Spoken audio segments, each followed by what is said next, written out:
Hello, my name is Eric Follick. I'm a Platonist contemplative ascetic and renunciant, and I would like to read for you a little piece called uh, Question and Answer on the relation of the civic and higher virtues. It consists of a question I received regarding the relationship of the lower or practical virtues or civic virtues and the higher or paradigmatic or noetic virtues as discussed in Plotinus's Ennead I.2 on virtue, sorry, and it's and then followed by my reply. If you would like to see the actual print version of this, the original text, it's also available at my other internet venues, platonistasceticism.blogspot.com. That's platonistasceticism.blogspot.com and independent.academia.edu/Eric Follick. That's Eric, capital ERIC, no space, capital FALLICK. And again, it's independent.academia.edu/Eric Follick. Okay, so here we go. Um, so, question and answer on the relation of the civic and higher virtues. So, here's the question that I received. I have a question about Ennead 1-2 on virtues. Plotinus argues that the higher virtues are not the same as the civic virtues, though he considers the civic virtues important to establish for the spiritual quest. And Plotinus further states that the ultimate is unlike its emanations, open parentheses, I'm paraphrasing, close parentheses. To understand this, I use metaphors like a blueprint for a house. The actual blueprint is not like the house. You can sleep in the house or eat in it, etc. The two, in that sense, are not alike. And absent an intelligence that can interpret the blueprint, the house would not come into existence. It is then the intelligence as such that transforms the higher virtues, open parentheses, and the forms, question mark, close parentheses, into material actualities. There is a relationship between higher purificatory virtues and civic virtues, but not one of likeness. You can say there is a causal relationship as long as one is not talking about causation in a physical sense. Another metaphor I think of is music on a page. The page with its notes and additional apparatus are not the music when it is performed. The music is sonic. The music on the page is a visual and material object. Yet the music generates is the occasion for the sonic display, and it can be the occasion for numerous such displays, and these displays may differ. Open parentheses, different singers, different instruments, etc., close parentheses. Does this kind of metaphorical understanding fit with your own? Thanks. Okay, so that's the question, and then here is my answer. I have some reservations, frankly, about the metaphors that you ask for the relationship between the paradigmatic virtues in the noetic realm and the constitutional or civic virtues in this world, and between the forms and the things here participating in them.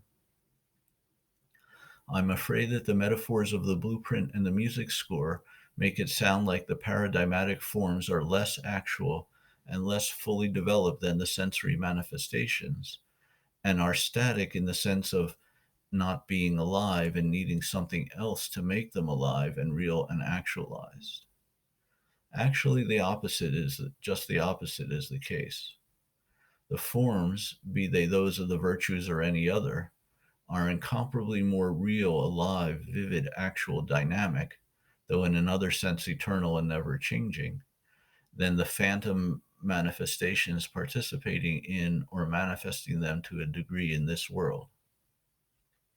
They live their own eternal life, so to speak, unchanging yet dynamic, in mutual self definition with the divine mind and the other forms, in a luminous noetic realm sufficient to itself, depending only on the higher hypostases of the good.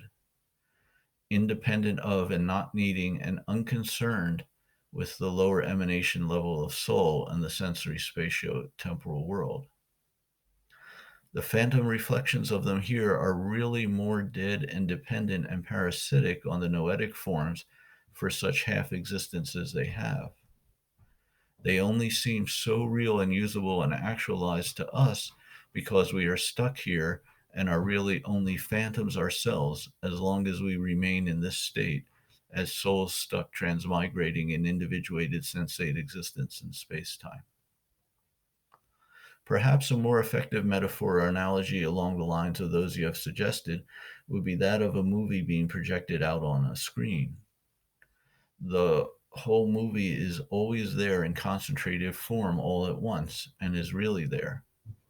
The projected pictures, illuminated through the light of the good behind, are unfolded, seeming to have a more actualized but fleeting and very impermanent existence to the deceived viewers, and at any moment present some but not all of the features possessed in constant and compressed form all the time in the movie reel itself.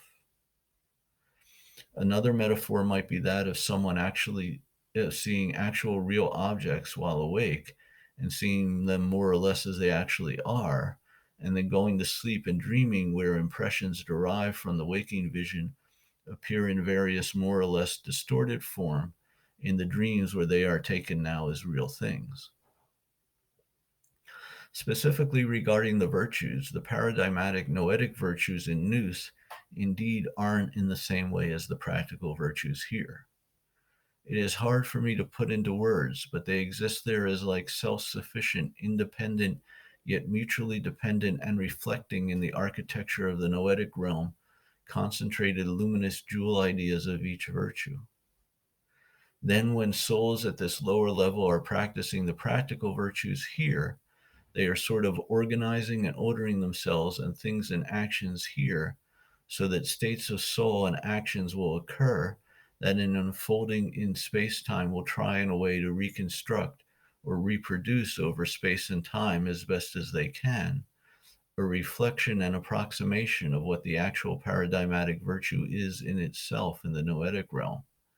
And these are what are called the constitutional or civic or practical virtues. Of course, most people, almost all, are only groping in the dark and guessing at the real virtues, approximating from other approximations and imperfect reflections in this world to arrive at the approximation of the virtue.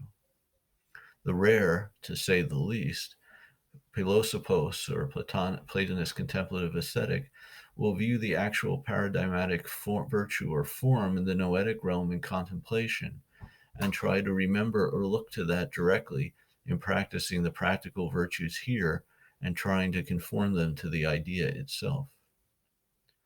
Everyone, of course, needs to try to practice and know how to practice the practical or civic virtues, including contemplative ascetics.